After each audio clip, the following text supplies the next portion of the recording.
चलो स्टार्ट करते हैं। देखो हमें चैप्टर में स्टार्ट करना है मैग्नेटिज्म। हमने इलेक्ट्रोस्टैटिक्स पूरा कंप्लीट कर लिया, बस उसका कैपेसिटर वाला पार्ट बचा हुआ है, वो बाद में पढ़ेंगे। ठीक है, मैग्नेटिज्म पढ़ने के बाद स्टार्ट करेंगे उसको। तो मैग्नेटिज्म स्टार्ट करते हैं।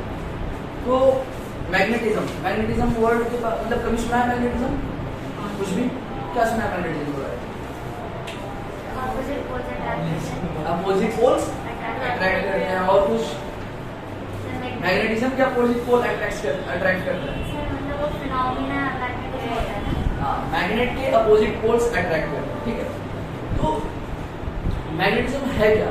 ठीक है, तो अभी हम मैग्नेटिज्म के बाद में आएंगे। सबसे पहले हम ये देखते हैं मैग्नेटिज्म नाम कहाँ से आया। ठीक है, तो मैग्नेटिज्म जो नाम लिया गया है, ये लिया गया है मैग्नेट से। किससे लिया गया है? मैग्नेट से।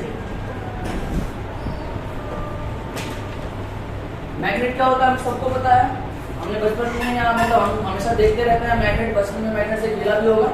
ठीक है, तो मैग्नेट का मतलब होता है वो एक ऐसा पदार्थ होता है जो कि लोहे की बनी वस्तुओं को यानी आयरन की बनी वस्तुओं को अपनी तरफ अट्रैक्ट करता है। ठीक है ना, मैग्नेट जो होता है तो, और वो मैग्नेट को भी अपनी तरफ अट्रैक्ट करता है। कभी कभी हम देखते हैं कि मैग्नेट को जब एक दूसरे के पास लेकर के जा रहे होते हैं किसी दूसरे साइड से, तो वो क्या कर रहे होते हैं? रिपेल कर रहे होते हैं।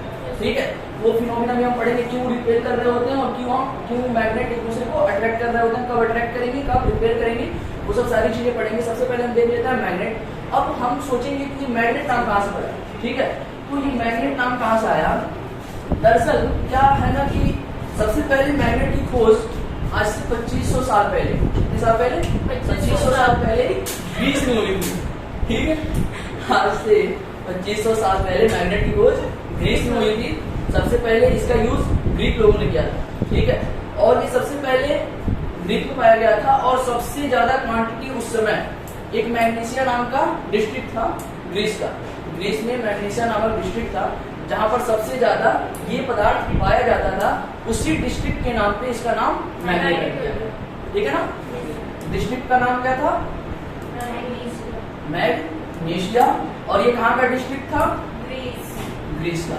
ठीक है ना, और ये कितने साल पहले पाया गया था, मतलब इसके बारे में जानकारी मिलेगी 2500 साल पहले।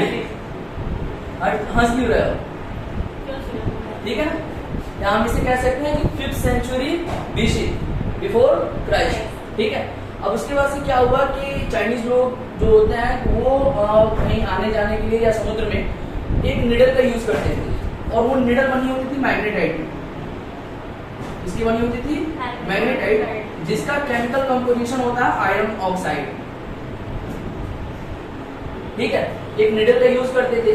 और आप जानते हो, कभी पढ़ा भी होगा, दरअसल अगर नहीं पढ़ा होगा तो आप आज सुनो कि किसी भी मैग्नेट के 2 पोल्स होते हैं। क्यों ऐसा होता है कि जो भी हमारा मैग्नेट होता है, मैग्नेट की बनी जो भी चीजें होती हैं ना, वो क्या होती हैं, जब भी उसको धागे से बांध करके इस स्पेस में ऐसे लटका दिया जाए तो हमेशा वो एक ही डायरेक्शन में लाई करता है। जैसे पहली बार में छोड़ोगे उसे और वो जिस डायरेक्शन में जाकर के रुक जाएगा, फिर उसे कितना भी घुमा करके फिर छोड़ोगे तो वो उसी डायरेक्शन में जाकर के रुकेगा। और आप देखोगे कि वो हमेशा, अगर आप एक निडल का यूज कर रहे हो तो निडल हमेशा 2 डायरेक्शंस को रिप्रेजेंट कर रही होगी। मतलब हमेशा क्या होगी ना, वो नॉर्थ और साउथ की तरफ वो ऐसे, मतलब जैसे नॉर्थ इधर है और साउथ इधर है, तो ये हमेशा निडल ऐसे आपको धागे से बांध करके लटकाओगे तो ऐसे ही आएगी वो। ठीक है, और ऐसे लगाने के बाद यहाँ पर नॉर्थ लिख दो, यहाँ पर साउथ लिख दो, और फिर उसको थोड़ा सा रोटेट करके फिर छोड़ो तो हमेशा इसी अलाइन में आ जाएगी। क्यों ऐसा होता है? ऐसा इसलिए होता है कि जो हमारी निडल होती है ना, उसके पास 2 ऐसे पोजीशंस होते हैं जहां पर मैक्सिमम अट्रैक्शन होता है। और वास्तव में मैग्नेट का काम क्या होता है? अट्रैक्शन या रिपल्सन। ठीक है ना, तो 2 पोजीशन ऐसे होते हैं ना किसी भी मैग्नेट के अंदर, 2 प्लेसेस ऐसे होते हैं जिनके पास मैक्सिमम अट्रैक्शन या मैक्सिमम रिपल्सन होता है, मतलब मैक्सिमम स्ट्रेंथ होता है उनके पास, और वो दोनों पोजीशंस पोल कहलाते हैं जहां पर मैक्सिमम अट्रैक्शन होता है, और उसी को हम बाद में जाकर के नॉर्थ पोल और साउथ पोल कहते हैं। अब ये नॉर्थ पोल और साउथ पोल नाम इनका क्यों पड़ा?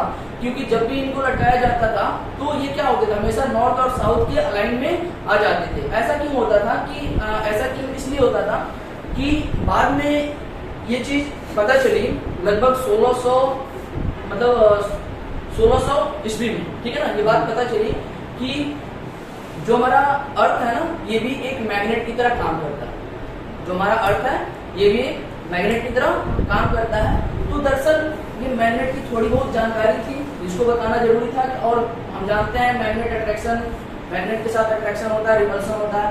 तो क्या था ना कि उस समय तक, ठीक है ना, ये चीज जो हमारी इलेक्ट्रिसिटी है जिसमें हम करंट का स्टडी करते हैं, रेजिस्टेंस का स्टडी करते हैं, ठीक है, मैक्सिमम करंट जो कि हमारा जो करंट फ्लो हो रहा होता है वायर पे और जो मैग्नेट होता है, इन दोनों का आपस में कोई कनेक्शन उस समय तक नहीं था, ठीक है ना। हमें कुछ भी इनके बारे में मतलब आपस में रिलेशन नहीं पता था, इनको अलग अलग स्टडी किया जाता था। ये मैग्नेट जो होता था हमारा, अब जैसे कि आप इसके आगे वाला जो चैप्टर है प्रॉपर्टीज ऑफ मैग्नेट, तो उसमें आपको बताया जाएगा कि ये भी एक फील्ड क्रिएट करती है। जैसे हमारा कोई चार्ज कहीं पर होता है तो वो क्या करता है, इलेक्ट्रिक फील्ड क्रिएट करता है अपने आसपास, वैसे ही जो मैग्नेट होती है वो अपने आसपास एक फील्ड क्रिएट करती है जिसे हम मैग्नेटिक फील्ड कहते हैं, ठीक है ना। तो इसकी स्टडी अलग करी जाती थी, लेकिन फिर ये दोनों के साथ रिलेशन कब पाया गया, जब हमें ये पता चला 1900 ईस्वी में, ठीक है ना। 1900 के अप्रोक्स 1900 नहीं 19वीं शताब्दी में, यानी 1820 में ऑस्टेन नामक साइंटिस्ट क्या कर रहे थे, कोई एक्सपेरिमेंट कर रहे थे, है ना।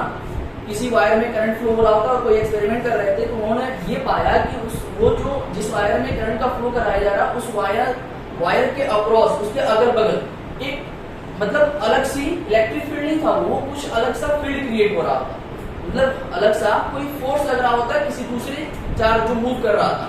तो उन्होंने पाया कि ये एक अलग सा कोई फील्ड क्रिएट हो रहा है। जब उस फील्ड के बारे में उन्होंने जानकारी ली तो ऐसा पाया कि जो मैग्नेट के बाहर जो फील्ड जैसा फील्ड होता है ना, वैसा ही फील्ड यहाँ पर भी क्रिएट हुआ है। तो उन्होंने क्या करा ना कि उन्होंने ये बताया कि ये जो फील्ड क्रिएट हो रहा है, मतलब करंट जो मतलब वायर है हमारा, वायर जिसमें करंट का फ्लो हो रहा है, उसके अगल बगल जो भी फील्ड क्रिएट हो रही है, ये कुछ जो मैग्नेट में फील्ड क्रिएट होती है वैसा ही है।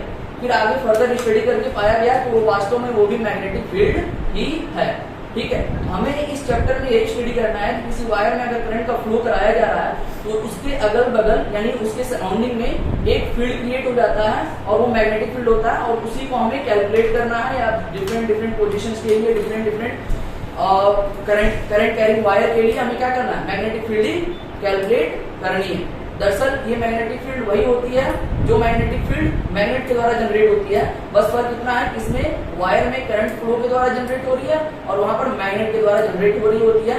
दोनों के द्वारा जो भी मैग्नेटिक फील्ड लाइंस बनती हैं सिमिलर होती है, ठीक है। तो जो भी हमारा मैग्नेटिज्म की प्रॉपर्टीज होगी वहां पर भी लागू होगी और यहाँ पर भी लागू होगी, लेकिन फिलहाल के लिए हम करंट कैरिंग वायर के लिए मैग्नेटिज्म पढ़ेंगे अभी, और इसके आगे वाला जो चैप्टर है वो मैग्नेट वाला चैप्टर है, उसकी वहां पर हम मैग्नेट के लिए पढ़ेंगे कि मैग्नेट का नॉर्थ पोल साउथ पोल होता है, उसके बाद से कैसे मैग्नेटिक फील्ड लाइंस क्रिएट होती है, तो उस चैप्टर में हम पढ़ रहे होंगे।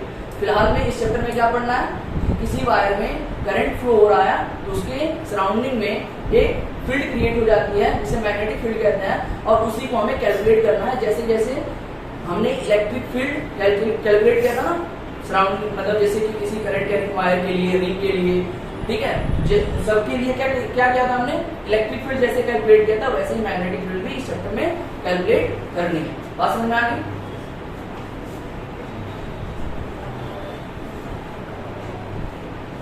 देखो सबसे पहले इन 1820, ठीक है ना, एक साइंटिस्ट थे ओर्स्टेड, इन्होंने क्या किया, एक वायर लिया और इस वायर में करंट आई का फ्लो कराया, ठीक है, और करंट आई का फ्लो कराने के बाद यहाँ पर एक चार्ज रखा, यहाँ पर एक चार्ज रखा, तो यहाँ पर चार्ज रखने के बाद ये चार्ज इस वायर में करंट फ्लो हो रहा है, इस वायर में करंट का फ्लो तो हो रहा था, लेकिन उन्होंने एक्सपेरिमेंट किसी और चीज का कर रहे थे, लेकिन उन्होंने एक्सीडेंटली इस चीज को ऑब्जर्व किया, फिर इस चीज के बारे में स्टडी करी, फिर बाद में उन्होंने पाया कि इस चार्ज को अगर मैं कुछ वेलोसिटी भी दे देता हूँ इधर की तरफ, मतलब अगर मैं इसको कोई वेलोसिटी दिया तो वेलोसिटी देने के बाद क्या हुआ ना, अब वेलोसिटी मैं इस डायरेक्शन में दे रहा हूँ तो इसी डायरेक्शन में इसको मूव करना चाहिए था, लेकिन ये अपने डायरेक्शन से डेविएट हो गया, उन्होंने पाया यहाँ पर कोई ना कोई ऐसा फोर्स है या कोई ना कोई ऐसा फील्ड है जो इसके डायरेक्शंस को डेविएट कर रहा है, मतलब इसमें हमने फोर्स इस डायरेक्शन में दिया लेकिन ये अपने डायरेक्शन से चेंज हो गया, जिस डायरेक्शन में हमने फोर्स दिया उसी डायरेक्शन में मूव करना चाहिए था। हम जानते हैं कि अगर एक पार्टिकल पर जिस डायरेक्शन में फोर्स देते हैं वो पार्टिकल उसी डायरेक्शन में मूव करता है जब तक उस पर दूसरा कोई फोर्स न लग रहा हो, जब उस पर कोई दूसरा फोर्स लग रहा होगा तो फिर दोनों फोर्स का रिजल्टेंट की डायरेक्शन में वो पार्टिकल मूव करता है। लेकिन यहाँ पर कोई अदर फोर्स है नहीं, ठीक है, हमने फोर्स केवल एक ही डायरेक्शन में दिया, लेकिन ये अपने उस डायरेक्शन में मूव ना करके किसी और डायरेक्शन में ये मूव करने लगा। ऐसा क्यों हुआ, इसी चीज को स्टडी करने के लिए ये पाया गया। फिर इसके बारे में एक और मतलब तो बहुत समय बीतता गया ऐसे ही इन सब चीजों के बारे में जानने के लिए। तो ये देखा गया कि कोई फील्ड क्रिएट हो रहा है, फिर इस फील्ड के बारे में स्टडी करा गया। यही चीज मैंने बताया कि ये फील्ड वैसा ही मतलब एक्सपीरियंस कर रहा था जैसा कि मैग्नेट के बाद जो फील्ड क्रिएट होती है वो जो एक्सपीरियंस करती है, सेम वैसे ही एक्सपीरियंस कर रहा था। इसलिए ये पाया गया कि ये वास्तव में मैग्नेटिक फील्ड ही है। अब मैग्नेटिक फील्ड यहाँ पर कैलकुलेट करने के लिए डिफरेंट थ्योरी है, डिफरेंट साइंटिस्ट आए, फिर उन्होंने अपनी थ्योरी दी और कैलकुलेट करने के लिए डिफरेंट एक्सपेरिमेंट करे और मैथमेटिकल इक्वेशंस खोज निकाली, ठीक है। तो सबसे इसको अब देखो क्या मेनली हमारे सिलेबस में दो लॉ है, ठीक है ना, दो चीजें हैं, दो लॉ है जिससे इस पॉइंट P पर कितना मैग्नेटिक फील्ड है इस करंट कैरिंग वायर जिसमें करंट I का फ्लो हो रहा है, इस अगर यहाँ से डिस्टेंस कुछ है यहाँ पर तो इस पॉइंट P पर कितना मैग्नेटिक फील्ड आएगा, इसको कैलकुलेट करने के लिए हमें दो लॉ इस सिलेबस में पढ़ाए जाएंगे, ठीक है ना। पहला हमारा हाँ यहाँ पर मैग्नेटिक फील्ड इसके सराउंडिंग ये जो भी हमारा वायर जहां तक गया हुआ है, जैसे मान लो अगर ये वायर है तो इसके सराउंडिंग में सभी जगह मैग्नेटिक फील्ड प्रेजेंट है। अगर इसमें करंट का फ्लो हो रहा है, अगर करंट का फ्लो नहीं हो रहा है तब मैग्नेटिक फील्ड नहीं होता है। एक चीज मैंने इलेक्ट्रिक फील्ड पढ़ाते समय एक और चीज बताई थी आप लोगों को सबसे स्टार्टिंग में ही कि अगर चार्ज हमारा स्टैटिक है वहां पर सिर्फ इलेक्ट्रिक फील्ड क्रिएट हो रहा होता है, अगर चार्ज हमारा मूव कर रहा होता है तो वहां पर दोनों चीज क्रिएट हो रहे होते हैं, इलेक्ट्रिक फील्ड भी और मैग्नेटिक फील्ड भी। तो जब तक चार्ज मूव नहीं करेगा तब तक मैग्नेटिक फील्ड नहीं आती। जब चार्ज हमारा मूव करता है, करंट फ्लो होने का मतलब क्या है, हमारा इलेक्ट्रॉन यहाँ से यहाँ तक मूव कर रहा है, इसलिए जब तक चार्ज मूव नहीं करेगा तब तक मैग्नेटिक फील्ड नहीं आएगी। तो हमेशा चार्ज यानी करंट के लिए ही मैग्नेटिक फील्ड निकालेंगे। करंट के लिए क्यों निकालेंगे, करंट के लिए चार्ज हमारा मूव कर रहा होता है, ठीक है ना। और यहाँ पर जो मैग्नेटिक फील्ड क्रिएट हो रहा है ना, जब तक ये पार्टिकल, ये वाला जो चार्ज पार्टिकल ये जब तक मूव नहीं करेगी तब तक इस पर भी मैग्नेटिक फोर्स नहीं लगेगा। मैग्नेटिक फील्ड इसकी वजह से यहाँ पर होगा तो, लेकिन जब तक ये पार्टिकल मूव नहीं करेगी तब तक इस पर मैग्नेटिक फोर्स नहीं लगेगा। जब ये मूव करना स्टार्ट करेगी ना तब इसके डायरेक्शन में चेंजेस आएंगे, जिससे हमें पता चलेगा कि यहाँ पर मैग्नेटिक फील्ड है, ठीक है ना। तो इसी मैग्नेटिक फील्ड को यहाँ पर कैलकुलेट करने के लिए दो लॉ दिए गए हमें, हमारे सिलेबस में है। पहला है बायो-सेवर्ट लॉ और दूसरा है हमारा एम्पियर्स लॉ। सबसे पहले हम बायो-सेवर्ट लॉ पढ़ेंगे, उसके बाद से हम एम्पियर्स लॉ पढ़ेंगे। जैसे हमने इलेक्ट्रिक फील्ड कैलकुलेट करने के लिए, इलेक्ट्रिक फोर्सेस कैलकुलेट करने के लिए कूलॉम्स लॉ पढ़ा था, फिर हमने electric field is equal to electric forces divided by charge कर लिया, ठीक है ना, इलेक्ट्रिक फील्ड निकालने के लिए। तो जैसे ये जो चीजें पढ़ाई गई ना हमें, इलेक्ट्रिक कूलॉम्स लॉ के द्वारा इलेक्ट्रिक फील्ड कैलकुलेट करना, सेम वैसे ही हम इमेजिन कर सकते हैं कि बायो-सेवर्ट लॉ है। जैसे हमने गॉस थ्योरम पढ़ा इलेक्ट्रिक फील्ड कैलकुलेट करने के लिए, सेम वैसे ही एम्पियर्स लॉ है। तो इन दोनों चीजों से कनेक्ट कर सकते हैं, ठीक है। इसलिए मैंने कहा था कि अगर इलेक्ट्रिक फील्ड आप लोग मतलब पहला चैप्टर जो है हमारा इलेक्ट्रोस्टैटिक्स उसको अच्छे तरीके से पढ़ लेते हो तो आगे आने वाले चैप्टर सिमिलर तरीके के मिलेंगे, ठीक है। बहुत सारी चीजें कॉमन होंगी, बहुत सारी चीजें सेम जैसी होंगी। तो यहाँ पर याद करना, अगर वो चीजें आपको पता है तो यहाँ पर याद करना आपके लिए आसान हो जाएगा, बिल्कुल आसान हो जाएगा। क्वांटिटी तो डिफरेंट चेंज होगी लेकिन सिमिलर चीजें आपको देखने को मिलेंगी, ठीक है। तो सबसे पहले हम आते हैं, तो ये ओर्स्टेड नामक वैज्ञानिक ने 1820 में ये देखा और उसके बाद से उन्होंने ही बताया कि ये जो करंट कैरिंग वायर है इसके सराउंडिंग में क्या क्रिएट हो जा रहा है, मैग्नेटिक फील्ड क्रिएट हो रहा है। लेकिन इन्होंने कोई मैथमेटिकल फॉर्मूला नहीं दिया, इन्होंने कोई ये नहीं बताया कि यहाँ पर टोटल कितना मैग्नेटिक फील्ड है। इन्होंने सिर्फ इतना बताया कि यहाँ पर कोई ना कोई फील्ड है जो कि इसको क्या कर रहा है, इसमें मूवमेंट देने पर इसको इसके डायरेक्शंस को डेविएट कर रहा है। और डायरेक्शंस को डेविएट कौन कर सकता है, कोई ना कोई फोर्स ही कर सकता है। बात समझ में आई ना। तो हेडिंग तो बायो-सेवर्ट लॉ। अब यहाँ से हमारी इससे पहले पूरी कहानी थी, कहानी बताने का ट्राई करा, ठीक है। अब जो आने वाला है एग्जाम में वो यहाँ से आने वाला है, ठीक है। बायो-सेवर्ट लॉ, ठीक है ना। बायो-सेवर्ट लॉ क्या होता है, ये करंट कैरिंग वायर के सराउंडिंग में जो मैग्नेटिक फील्ड क्रिएट होता है तो वहां पर किसी पॉइंट P पर मैग्नेटिक फील्ड का मैग्नीट्यूड फाइंड करने के लिए बायो-सेवर्ट लॉ का यूज किया जाता है। ठीक है, कि टोटल कितना वहां पर मैग्नेटिक फील्ड अनुभव कर रहा है वो पॉइंट P। तो इसमें क्या है कि हम मान लेते हैं कि ये वायर है और इस वायर में करंट I का फ्लो हो रहा है। ठीक है ना, एक वायर है और इस वायर में करंट I का फ्लो हो रहा है और यहाँ पर एक पॉइंट P है जहां पर जिस पॉइंट P पर हमें मैग्नेटिक फील्ड कैलकुलेट करनी है। ठीक है ना, एक वायर है जिसमें करंट I का फ्लो हो रहा है और यहाँ पर पॉइंट P है जहां पर हमें मैग्नेटिक फील्ड कैलकुलेट करनी है। तो हम जानते हैं कि ये I मतलब इस यहाँ मतलब सभी वायर में ये करंट I का फ्लो हो रहा है, तो सभी के लिए अब इस वायर का कंडीशन क्या है, मतलब इसकी ज्योमेट्री क्या है हमें नहीं पता है।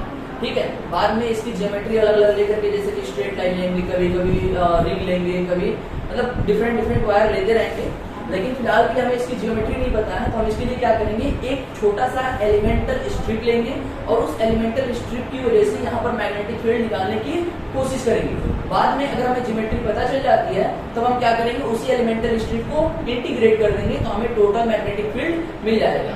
अभी के लिए फिलहाल में हम एक छोटा सा स्ट्रिप लेंगे, जैसे कि मान लो मैंने यहाँ पर एक छोटा सा स्ट्रिप ले लिया। ठीक है, और इसका लेंथ है dl।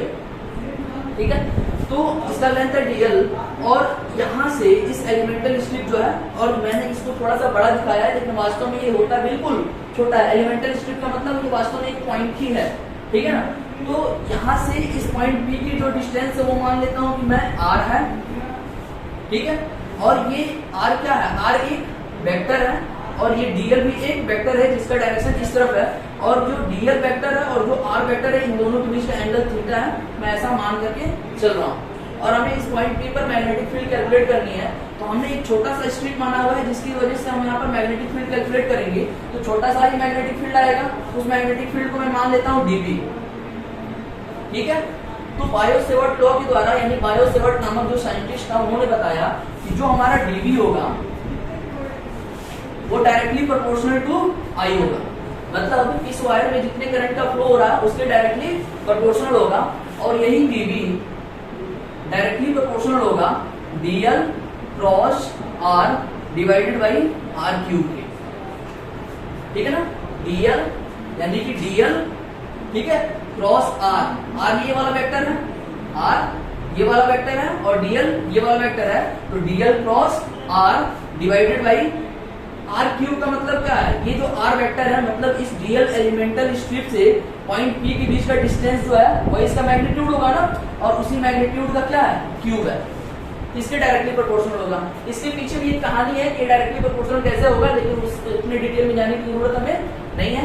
तो हम यहाँ पर लिख सकते हैं कि dB is directly proportional to I into dl cross r divided by r cube.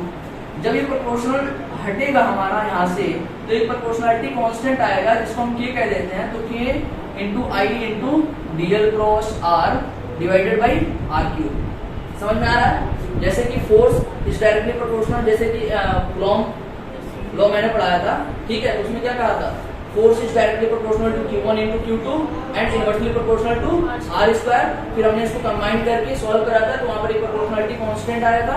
वैसे ही सेम इसमें भी प्रोसेस हो रही है, और यहाँ पर dB जो है वो डायरेक्टली प्रोपोर्शनल I के, मतलब इसमें जितने करंट का फ्लो हो रहा है, और dB dl cross r divided by r cube के भी डायरेक्टली प्रोपोर्शनल है।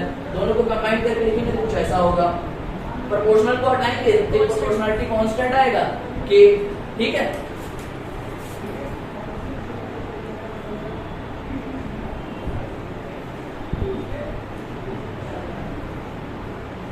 ठीक है ना, और ये जो प्रोपोर्शनलिटी कांस्टेंट है ना, k डिपेंड्स ऑन मीडियम। जैसे वहां पर होता था k डिपेंड्स ऑन मीडियम, वैसे यहाँ पर भी k depends on medium. k medium के ऊपर डिपेंड करता है किस मीडियम में इस वायर को रखा गया, और पॉइंट हमारा किस मीडियम में है, मतलब किस मीडियम में इस पूरे सिस्टम को रख करके यहाँ पर मैग्नेटिक फील्ड कैलकुलेट किया जा रहा है, उस मीडियम के ऊपर डिपेंड करता है हमारा k। ठीक है ना, और इस k की वैल्यू होती है for air and vacuum. Air और वैक्यूम के लिए k की वैल्यू होती है 10⁻⁻7 वेबर पर एम्पियर इंटू मीटर। अभी हम यूनिट के बारे में देखेंगे कि यूनिट इसकी ऐसे क्यों आ रही है, फिलहाल के लिए इसकी वैल्यू लिख लो, फॉर एयर एंड वैक्यूम के की वैल्यू होती है 10⁻⁷ वेबर पर एम्पियर इंटू मीटर। ये के की वैल्यू होती है किसके लिए? फॉर एयर एंड वैक्यूम के लिए। अगर इस पूरे सिस्टम को एयर में या वैक्यूम में रखा जाता है उसके लिए के की वैल्यू आती है आपकी 10⁻⁷ वेबर पर एम्पियर इंटू मीटर। ठीक है, जब भी आपको मीडियम के बारे में कुछ भी ना बोला गया हो क्वेश्चन में, तो आप क्या मान करके चलोगे? मीडियम हमारा एयर या वैक्यूम है। मीडियम हमारा एयर है या तो कुछ भी नहीं है यानी वैक्यूम है। तो उस केस में हम के की वैल्यू डायरेक्टली पुट कर सकते हैं 10⁻⁷ वेबर पर एम्पियर इंटू मीटर। और के जो होता है ना वो होता है एयर के लिए। इसके लिए एयर के लिए μ0/4π, μ0/4π, जहां पर μ0 को कहते हैं permeability of free space. Free space का मतलब एयर है या वैक्यूम है। तो इससे हम नाम देते हैं, जैसे वहां पर एप्सिलॉन आता था तो एप्सिलॉन नॉट को हम नाम देते थे परमिटिविटी ऑफ फ्री स्पेस, और एप्सिलॉन को नाम देते थे परमिटिविटी ऑफ मीडियम। ठीक है, वैसे यहाँ पर μ0 आ रहा है तो μ0 यहाँ पर परमिएबिलिटी ऑफ फ्री स्पेस। ठीक है, तो μ0 हमारा परमिएबिलिटी ऑफ फ्री स्पेस। अगर मान लो कि हमारा जो मीडियम है वो एयर या वैक्यूम ना हो, अगर हमारा मीडियम एयर या वैक्यूम ना हो तो उस केस में k हो जाएगा μ/4π। μ0 नहीं होगा। μ0 किसको रिप्रेजेंट करता है? Permeability of free space. अगर सिर्फ म्यू लिख दे तो सिर्फ परमिएबिलिटी ऑफ मीडियम हो जाएगा, परमिएबिलिटी ऑफ मीडियम हो जाएगा। बात समझ में आ गया ना? और यहाँ पर जो परमिएबिलिटी ऑफ फ्री स्पेस है, फ्री स्पेस है, इसकी वैल्यू होती है 4π × 10⁻⁷। यूनिट भी सेम हो जाएगी, वेबर पर एम्पियर इंटू मीटर। ठीक है ना? परमिएबिलिटी ऑफ फ्री स्पेस μ0, इसकी वैल्यू होती है 4π × 10⁻⁷ वेबर पर एम्पियर इंटू मीटर। ठीक है, अब हम आ जाते हैं मीडियम की बात करते हैं कि अगर हमारा ये पूरा सिस्टम अगर किसी ऐसे मीडियम में रखा गया है जो कि एयर या वैक्यूम नहीं है, कोई और सा मीडियम है, तो उस मीडियम के लिए ये जो परमिएबिलिटी है ना वो अलग होगी। तो k की वैल्यू डायरेक्ट 10 × 10⁻⁷ या म्यू की वैल्यू 4π × 10⁻⁷ पुट नहीं कर सकते, उसकी कुछ अलग वैल्यू होगी, है ना? तो उसके लिए हम लिखेंगे for medium of permeability mu. अगर किसी मीडियम की बात करें, किसी मीडियम में सिस्टम को रखा गया है जिसकी परमिएबिलिटी म्यू है, उस केस में k की वैल्यू क्या हो जाएगी बताओ? μ/4π, यही तो होगा ना? और उस केस में dV क्या हो जाएगा हमारा? ठीक है, अब ये बताओ फ्री स्पेस के लिए k की फ्री स्पेस के लिए डायरेक्ट k की वैल्यू μ0/4π पुट कर सकता हूँ ना मैं? यहाँ पर मैं एक और फॉर्मूला लिख सकता हूँ, μ0/4π × I dl क्रॉस r/r³। ठीक है, तो वो फॉर्मूला भी डायरेक्टली हम यूज कर सकते हैं, जहां पर μ0 है 4π × 10⁻⁷। जब μ0 4π × 10⁻⁷ पुट करेंगे तो 4π से 4π कैंसिल आउट हो जाएगा, डायरेक्टली बचेगा क्या हमारे पास? 10⁻⁷ बचने वाला है। अब यहाँ पर हम देखते हैं dV इसके लिए मीडियम के लिए, यहाँ पर ये हो जाएगा बस म्यू की जगह पे μ0 की जगह पे क्या आ जाएगा? म्यू आ जाएगा। तो μ/4π × I dl क्रॉस r/r। ठीक है, अब देखो एक और टर्म वहां पे क्या डिफाइन होता था? Relative permittivity. रिलेटिव परमिटिविटी यहाँ पर भी डिफाइन होगा वो रिलेटिव परमिएबिलिटी। क्या? Relative permeability. इसको हम रिप्रेजेंट करते हैं μr से। और रिलेटिव परमिएबिलिटी क्या होता है? Permeability of medium with respect to permeability of air और वैक्यूम। ठीक है ना? तो ये रेशियो होता है किसका? मीडियम के परमिएबिलिटी का और फ्री स्पेस के परमिएबिलिटी का रेशियो होता है। यानी कि μr = μ/μ0। तो μ = क्या पुट कर सकता हूं मैं? म्यू = क्या मिल जाएगा? μr × μ0 मिलेगा। ये समझ में आ रहा है? μ/μ0 = μr।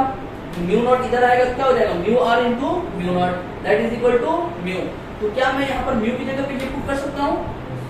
तो हमारी जो फाइनल मैग्नेटिक फील्ड मिलने वाली है वो मिलेगी mu naught into mu R divided by 4 pi into I dl cross r upon r। अब ये फॉर्मूला और एक आपका फॉर्मूला यहाँ पर, ये फॉर्मूला आप तब यूज करोगे जब आपको किसी मीडियम के बारे में नहीं बोला गया होगा या मीडियम के बारे में बोल करके ये बोला गया होगा कि एयर मीडियम है या वैक्यूम है, तब ये वाला फॉर्मूला यूज कर सकते हैं। अगर किसी मीडियम के बारे में बोला गया है तो ये वाला फॉर्मूला यूज कर सकते हैं। बात समझ में आ रही है ना? अब देखो एक और चीज है कि अगर एक और क्वेश्चन मैंने कराया था कि अगर मीडियम, अगर एयर में हमें मैग्नेटिक फील्ड निकल जाता है, एयर में मैग्नेटिक फील्ड निकला हुआ है और मीडियम में मैग्नेटिक फील्ड पूछ रहा है और रिलेटिव परमिएबिलिटी दी गई, रिलेटिव परमिएबिलिटी दी गई, उस केस में क्या करेंगे? यहाँ पर देखो mu naught upon 4 pi, mu r को मैं बाहर लेकर जाऊं इधर की तरफ, mu naught upon 4 pi i dl cross are upon are cube क्या है? डीवी है ना, डीवी इन मीडियम, और म्यू आर से उसको मल्टीप्लाई कर देंगे तो डीवी इन क्या मिल जाएगा? नहीं आ रहा समझ में? ये देखो मैग्नेटिक फील्ड इन मीडियम हो जाएगा mu R into magnetic field in air. नहीं आ रहा? देखो म्यू आर को यहाँ पे लिख दो, mu naught upon 4 pi I into DL cross are upon are cube. इन सबकी जगह पे मैं लिख सकता हूँ magnetic field in air, magnetic field in air into mu R that is equal to magnetic field in medium. ये वाला फॉर्मूला आप डायरेक्टली यूज कर सकते हो। आ रहा समझ में? बोर हो गए हो? चलो ठीक है, लिखो इसको। अब हम बस इसी का यूज करेंगे, ठीक है?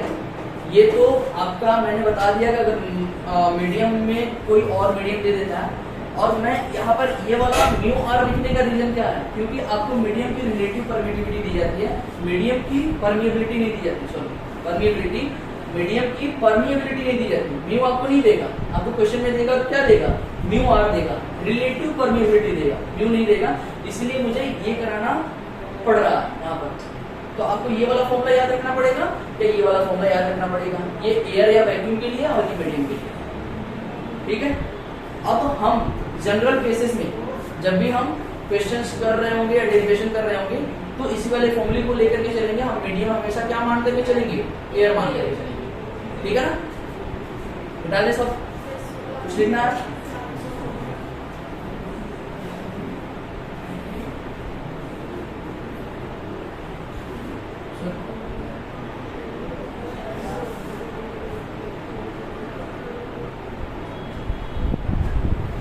क्या हुआ? दिक्कत है?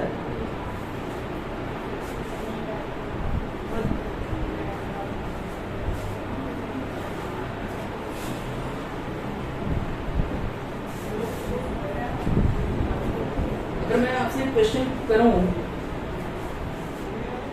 कि कोई सिस्टम है, ठीक है ना, कोई भी वायर हो, उस वायर में करंट का फ्लो हो रहा है, तो हमसे नॉर्मली बोला जा रहा है कि उसको सिस्टम को एयर में रखने पर, ठीक है ना, सिस्टम को एयर में रखने पर उसके द्वारा किसी पॉइंट पी पर, और वो पॉइंट पी कांस्टेंट है, उस पॉइंट पी पर मैग्नेटिक फील्ड कुछ दिया हुआ है। जैसे कि मान लो कि 5 टेस्ला दे दिया। अभी मैं इसकी यूनिट के बारे में नहीं बताया, वही बताऊंगा मैं, इसकी यूनिट टेस्ला होता है।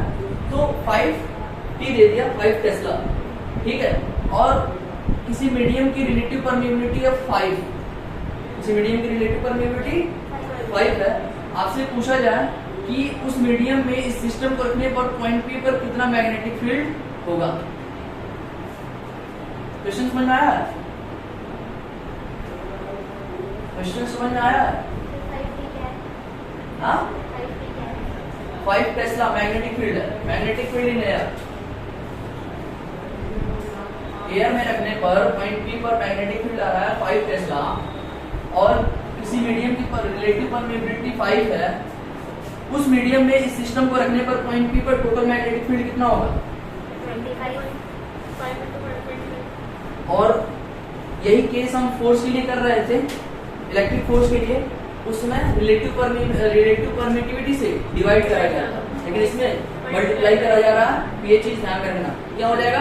25 टेस्ला हो जाएगा। अपन ये समझ सकते हैं। यहाँ पर मैंने क्या लिखाया? Magnetic field in medium is equal to mu R into magnetic field in air. यही तो बस इसी वाले फॉर्मूले का यूज कर लेना है। यहाँ पर मैग्नेटिक फील्ड इन एयर आपको 5 टेस्ला दिया गया है, रिलेटिव परमिएबिलिटी 5 है, इन दोनों का मल्टीप्लाई कर देंगे तो मैग्नेटिक फील्ड इन मीडियम में जाएगा। चलो छोड़ो। अब देखो मैग्नेटिक फील्ड तो हमने बायो सेवर्ट लॉ के लिए निकाल दिया। अब ठीक क्या आया बताओ? Expression dv is equal to mu naught upon 4 pi into I dl cross r upon r।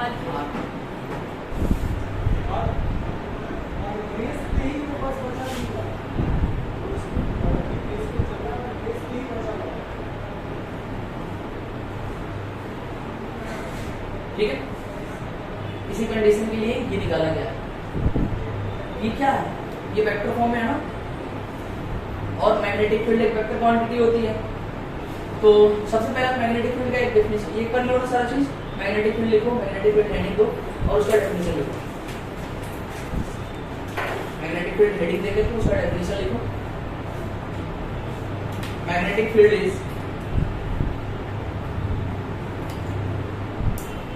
magnetic field is the region surrounding a moving charge, surrounding a moving charge in which its magnitude, its magnetic effects are perceptible. Its magnetic effects are perceptible on a moving charge. Its magnetic effects are perceptible on a moving charge. Magnetic field एक ऐसा reason होता है, ठीक है ना, surrounding में एक current carrying wire के सराउंडिंग में मैग्नेटिक फील्ड एक ऐसा रीजन होता है कि उस सराउंडिंग में अगर कोई मूविंग चार्ज रख दिया जाए जो मूव कर रहा हो तो उस पे ये क्या करता है? इफेक्ट करता है। तो उस सराउंडिंग को क्या कहेंगे? मैग्नेटिक फील्ड कहेंगे। बात समझ में आ रही है ना? उस रीजन को हम मैग्नेटिक फील्ड कहेंगे। उसके बाद देखो it is a vector quantity, it is a vector quantity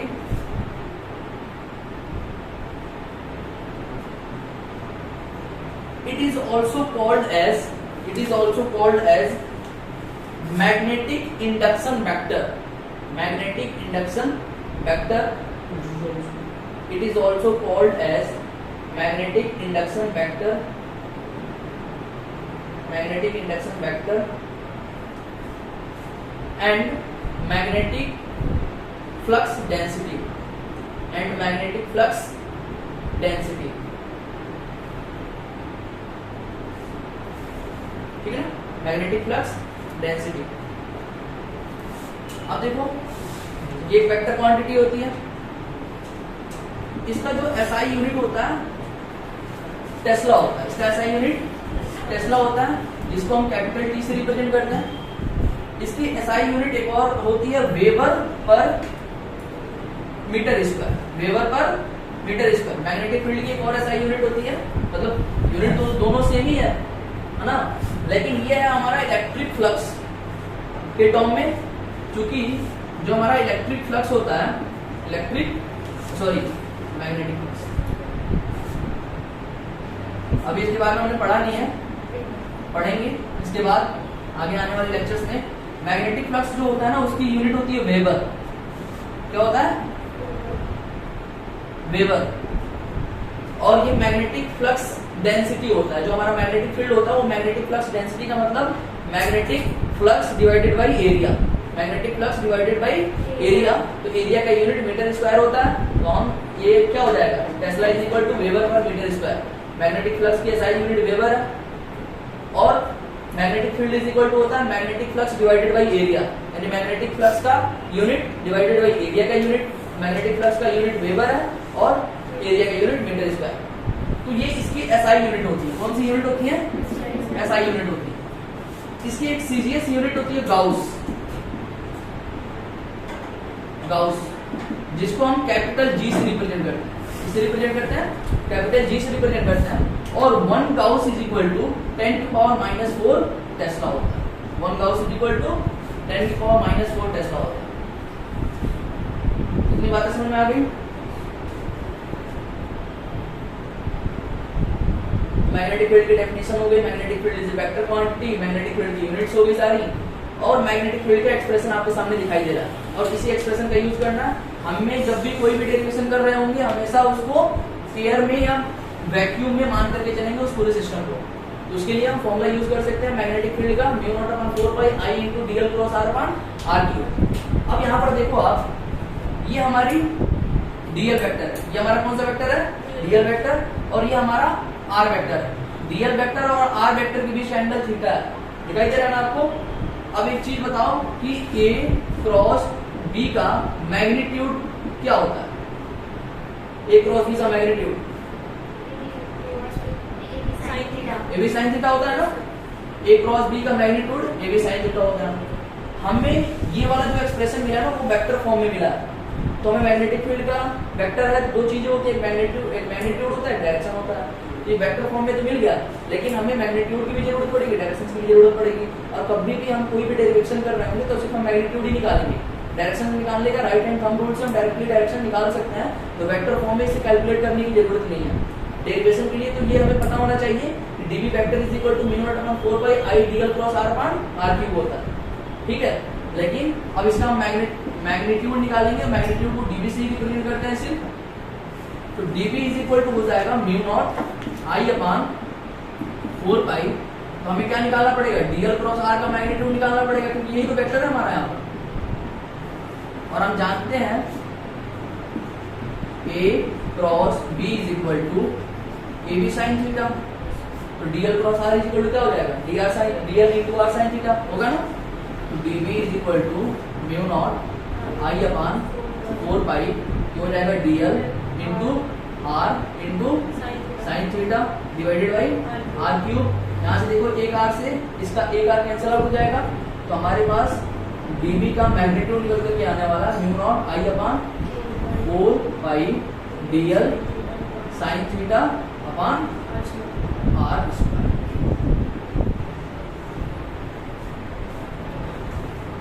और कभी भी किसी भी डेरिवेशन में इसी फॉर्मूले का यूज करेंगे मैग्नीट्यूड निकालने के लिए। अब हम बात करते हैं डायरेक्शंस की, ठीक है। चलिए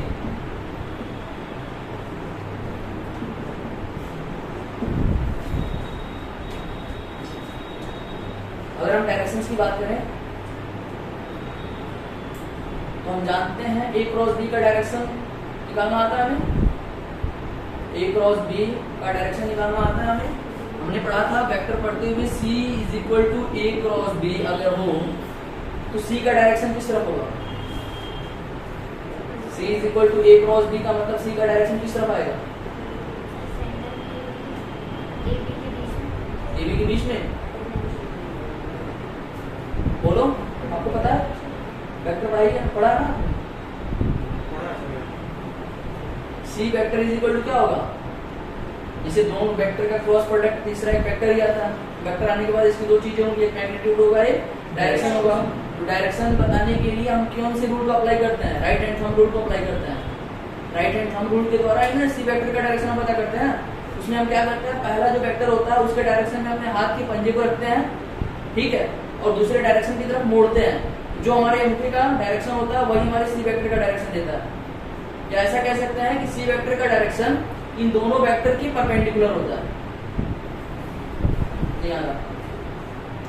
सी वेक्टर का जो डायरेक्शन होगा इन दोनों वेक्टर्स के परपेंडिकुलर डायरेक्शन होना चाहिए, मतलब इस वाले वेक्टर के भी परपेंडिकुलर होना चाहिए, इस वाले वेक्टर का भी परपेंडिकुलर होना चाहिए। जिसको पता करने के लिए हम क्या करते हैं? राइट हैंड थंब रूल का यूज करते हैं। जैसे अगर मान लो हमारा ये ए वेक्टर है और ये बी वेक्टर है और हमें निकालना है ए क्रॉस बी, हम क्या करते हैं? ए वेक्टर के डायरेक्शन में ऐसे अपने हाथ के उंगलियों ऐसे करते हैं और उसके बाद से बी वेक्टर की तरफ मोड़ते हैं, बी वेक्टर की तरफ मोड़ते हैं। जो हमारे थंब का डायरेक्शन होता है वही हमारा क्या बताता है? सी वेक्टर का डायरेक्शन बताता है। नहीं आ रहा। अगर मान लो ए वेक्टर इस तरफ है और बी वेक्टर इस बोर्ड के प्लेन में है, ठीक है, हम क्या करेंगे, ए वेक्टर को ऐसे रखेंगे, बोर्ड की तरफ ऐसे अपने इसको मोड़ेंगे, तो ऊपर के डायरेक्शन में हमें क्या मिलेगा, सी वेक्टर का डायरेक्शन मिलेगा। बात समझ में आ रही है ना। तो वैसे ही हमें वेक्टर बी का यानी मैग्नेटिक फील्ड का डायरेक्शन निकालने के लिए हमें इसको देखना पड़ता है कि डीएल का डायरेक्शन किस तरफ है, आर का डायरेक्शन किस तरफ है, ठीक है। तो डीएल क्रॉस आर करते हैं। तो डीएल क्रॉस आर के लिए डीएल वेक्टर के डायरेक्शंस में अपने हाथ के उंगलियों को मतलब हाथ के अपने पंजे को ऐसे दिखाएंगे और फिर आर की तरफ मोड़ेंगे, तो हमें जो डायरेक्शन मिलेगा वही हमारे मैग्नेटिक फील्ड का डायरेक्शन होगा।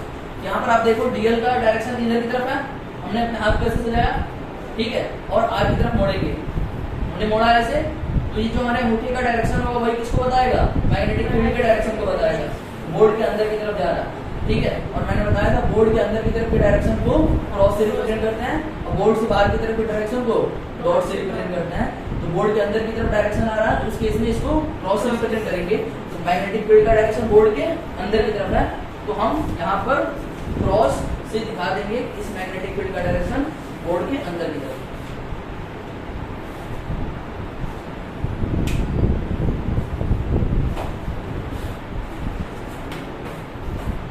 नीचे लिख लेना, for the direction we use the right hand thumb rule to find out the direction of magnetic field. To find out the direction of magnetic field we can use the right hand thumb rule.